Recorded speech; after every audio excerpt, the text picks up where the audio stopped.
Hello ನಮಸ್ತೆ, ನನ್ನ ಹೆಸರು ಸುಜಾತ ಅತ್ತಾವರ್. ಇದೀಗ ನಾನು ನಮ್ಮ ಸೌತ್ ಕೆನರಾ ಅಂದರೆ ನಮ್ಮ ಮಂಗಳೂರಲ್ಲೆಲ್ಲ ಮತ್ತು ಹಳ್ಳಿಯಲ್ಲೆಲ್ಲ ಮರ್ವೈ ಪುಂಡಿ ಅಂತ ಹೇಳ್ತಾರೆ. ಮರ್ವೈ ಅಂದರೆ ಅದು ಹೇಗಿರ್ತದೆ ಅಂತ ನಾನು ನಿಮಗೆ ತೋರಿಸ್ತೇನೆ.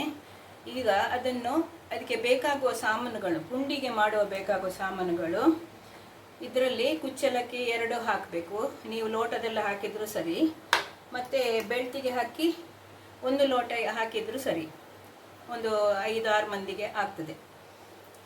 ಅದನ್ನು ಮೊದಲಿನ ದಿವಸ ನೀರಲ್ಲಿ ಹಾಕಿಟ್ಟು ಬೆಳಿಗ್ಗೆ ಹಾಕಿದರೆ ಸಾಯಂಕಾಲ ಕಡ್ದು ಮಾಡ್ಬೋದು.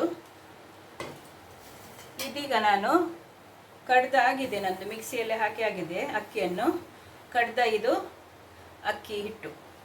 ಇದನ್ನೀಗ ಪುಂಡಿ ಮಾಡಲಿಕ್ಕೆ ಉಂಟು. ಪುಂಡಿ ಮಾಡಲಿಕ್ಕೆ ನಾವು ಅದನ್ನು ಪಾತ್ರೆಯಲ್ಲಿ ಬೇಯಿಸ್ಲಿಕ್ಕೆ ಇಡಬೇಕು. ಈಗ ಅದಕ್ಕೆ ನಾವು ಗ್ರೇವಿ ಮಾಡಲಿಕ್ಕೆ ಬೇಕಾಗುವ ಸಾಮಾನುಗಳು: ಮೆಣಸು, ಉದ್ದ ಮೆಣಸು ಒಂದು 5-6 ಹಾಕಬೇಕು. ಗಿಡ್ಡ ಮೆಣಸು ಒಂದು 20, ಮತ್ತು ಕೊತ್ತಂಬರಿ 2 ಸ್ಪೂನ್, ಸಣ್ಣ ಸ್ಪೂನಲ್ಲಿ 3 ಸ್ಪೂನ್ ಹಾಕಿದ್ದು.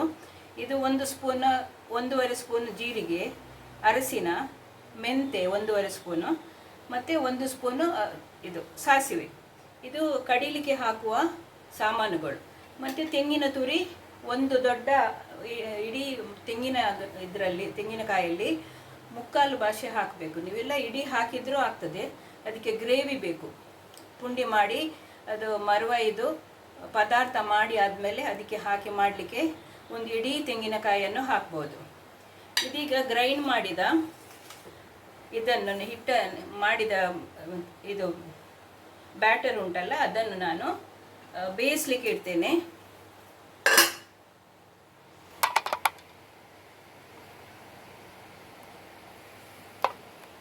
ಇದರಲ್ಲಿ ನಾನು ಇಟ್ಟಿದ್ದೇನೆ ಈಗ ಪಾತ್ರೆ. ಅದಕ್ಕೆ ಒಂದು ಬಟ್ಟೆ ಇಟ್ಟು ಅದರಲ್ಲಿ ಇದನ್ನು ಹಾಕ್ತೇನೆ. ಅದು ಸ್ವಲ್ಪ ಗಟ್ಟಿ ಆದ ಮೇಲೆ ಅದನ್ನು ತೆಗೆಯುವುದು. ಈಗ ನೀವು ಟವೆಲ್ ಹಾಕಿ ಹೀಗೆ ಹಾಕಿ ಅದನ್ನು ಬೇಯಿಸಬೇಕು. ಬೇಯಿಸಿದ ನಂತರ ಒಂದು 10 ಮಿನಿಟ್ಸ್ ಎಲ್ಲ 15 ಮಿನಿಟ್ಸ್ ಅದನ್ನು ಇಡಬೇಕು. ನೀವು ಇದನ್ನು ಸ್ವಲ್ಪ ಅದು ಗಟ್ಟಿ ಆಗ್ತದೆ. ಗಟ್ಟಿ ಆದ ಮೇಲೆ ತೆಗೆದು ನೀವು ಸಣ್ಣ ಸಣ್ಣ ಪುಂಡಿ ಮಾಡಿ ಇದರಲ್ಲಿ ಬೇಯಿಸ್ಲಿಕ್ಕೆ ಇಡಬೇಕು. ಇದೀಗ ನಾವು ಮರ್ವೈ ಅಂತ ಹೇಳಿದೆಲ್ಲ, ಈಗ ದೊಡ್ಡ ಮರ್ವೈಯನ್ನು ನಾನು ತಗೊಂಡಿದ್ದೇನೆ. ಕೇಸ ಮರ್ವೈ ಹೇಳ್ತಾರೆ ನೋಡಿ, ಇದು ಹೀಗಿರ್ತದೆ. ಇದು ನೀವು ಬೇಯಿಸುವಾಗ ಅದು ಬಿಡ್ತದೆ, ಅದರ ಮುಚ್ಚಳ ತೆರೀತದೆ. ನಿಮಗೆ ಕಟ್ ಮಾಡಲಿಕ್ಕೆ ಆಗದಿದ್ದರೆ ಇದನ್ನು ಸರಿಯಾಗಿ ತೊಳೆದು ನೀವು ಮರ್ವೈಯನ್ನು ಉಪ್ಪು ನೀರಲ್ಲಿ ಹಾಕಿ ಇಡಬೇಕು ಸ್ವಲ್ಪ, ಒಂದು 10 ನಿಮಿಷ. ಆಗ ಅದರಲ್ಲಿ ಹೊಯ್ಗೆ ಇದ್ದರೆ ಅದು ಹೋಗ್ತದೆ, ಅದು ಬಿಡ್ತದೆ ಸ್ವಲ್ಪ. ಇದನ್ನು ನಾನೀಗ ಬೇಯಿಸ್ಲಿಕ್ಕೆ ಇಟ್ಟಿದ್ದೆ, ಬೇಯಿಸ್ತಾ ಬಂತು. ಇದನ್ನು ತೆಗೆದು ನಾನೀಗ ಕೆಳಗಿಡ್ತೇನೆ. ಪುಂಡಿ ಬೇಯ್ದಾದ್ಮೇಲೆ ನಾನು ನಿಮಗೆ ತೋರಿಸ್ತೇನೆ. ಇದೀಗ ಪುಂಡಿ ಬೇಯಿಸ್ಲಿಕ್ಕೆ ಇಡ್ತೇನೆ.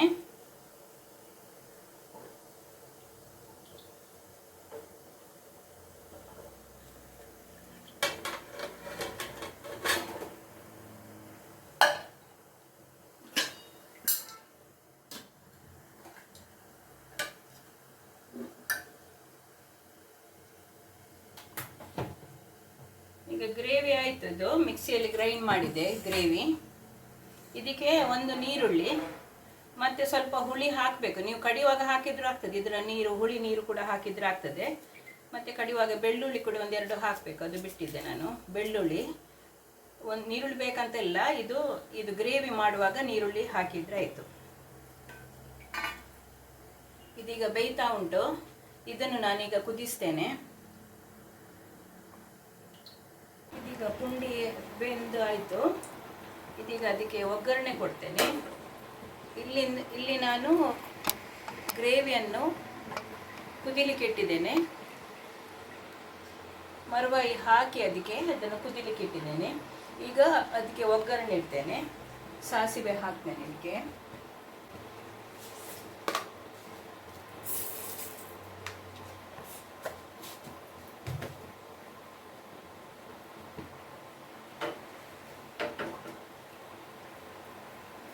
ಇದು ಕುದೀತಾ ಉಂಟು ನೋಡಿ. ಇದಕ್ಕೆ ಮರ್ವೈ ಹಾಕಿದ್ದೇನೆ.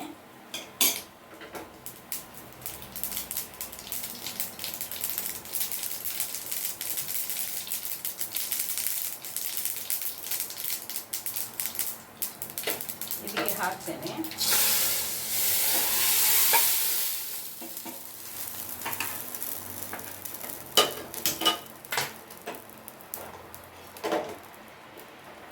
ಇದೀಗ ತಯಾರಾಯಿತು ಗ್ರೇವಿ.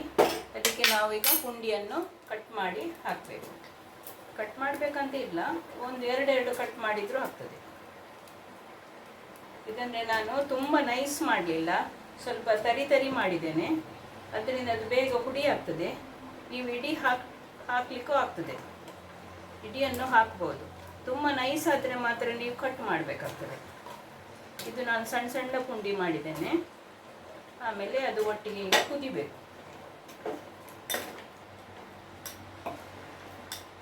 ಸ್ವಲ್ಪ ಹೊತ್ತು, ಒಂದು 5 ನಿಮಿಷ ಇದು ಕುದಿಲಿಕ್ಕೆ ಬಿಡಬೇಕು. ಇದೀಗ ಕುದೀತಾ ಉಂಟು. ಸ್ವಲ್ಪ ಬಾಯಿ ಇಡ್ತೇನೆ ಅದಕ್ಕೆ, ಆಗ ಸ್ವಲ್ಪ ಬೇಗ ಆಗ್ತದೆ.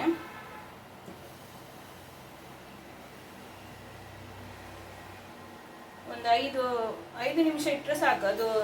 ಅದರದ್ದು ಗ್ರೇವಿ ಸರಿ ಎಳೀತದೆ ಪುಂಡಿಗೆ. ಮತ್ತು ನೀವು ಉಪ್ಪು ಸರಿ ಉಂಟಂತ ನೋಡಬೇಕು. ಯಾಕೆಂದರೆ ನಾನು ಮರವಾಯಿ ಬೇಯಿಸುವಾಗ ಉಪ್ಪು ಹಾಕ್ತೇವಲ್ಲ, ಅದರಲ್ಲಿ ಉಪ್ಪು ಸ್ವಲ್ಪ ಹೊರಗೆ ಬರ್ತದೆ. ಅದರಿಂದ ಉಪ್ಪು ನೋಡಬೇಕು. ಈಗ ಸ್ವಲ್ಪ ಚಪ್ಪೆ ಉಂಟು, ನಾನು ಹಾಕ್ತೇನೆ.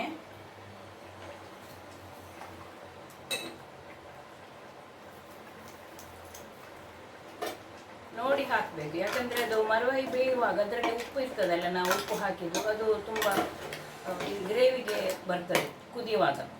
ಅದಕ್ಕೋಸ್ಕರ ಸ್ವಲ್ಪ ಈಗ ಚಪ್ಪೆ ಕಂಡಿದ್ದು ಸ್ವಲ್ಪ ಉಪ್ಪು ಹಾಕಿದೆ, ಅದು ಸಾಕಾಗ್ತದೆ ನಿಮಗೆ. ಅದು ಎಳೀತದಲ್ಲ, ಆಗ ಪುಂಡಿ ಮತ್ತು ಮರವಾಯಿ ಒಟ್ಟಿಗೆ ಮಿಕ್ಸ್ ಆಗಿ ಟೇಸ್ಟ್ ಸರಿಯಾಗ್ತದೆ, ಉಪ್ಪಿನ ಟೇಸ್ಟ್. ಈಗ ಇದು ರೆಡಿ ಆಯಿತು ಮರವಾಯಿ ಪುಂಡಿ. ಉಪ್ಪು ನೋಡ್ತೇನೆ, ಈಗ ಸರಿಯಾಗಿ ಉಂಟು. ಈಗ ಇದನ್ನು ಆಫ್ ಮಾಡ್ತೇನೆ.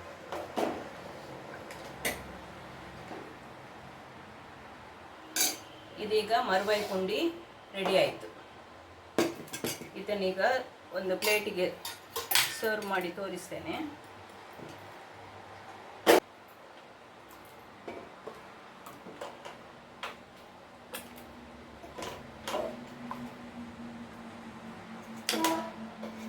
ಇದೀಗ ನಾಳೆ ಆಗುವಾಗ ಅದು ಸರಿಯಾಗಿ ಎಳೀತದೆ, ಇಲ್ಲ ಸಾಯಂಕಾಲ ಆಗುವಾಗ ಎಳೀತದೆ ತುಂಬ. ಇದೀಗ ಮರವಾಯಿ ಪುಂಡಿ ರೆಡಿ ಆಯಿತು. ನೀವು ಟ್ರೈ ಮಾಡಿ ಕಮೆಂಟ್ಸ್ ಮೂಲಕ ನನಗೆ ತಿಳಿಸಿ ಹೇಗೆ ಆಯ್ತಂತ. Thank you.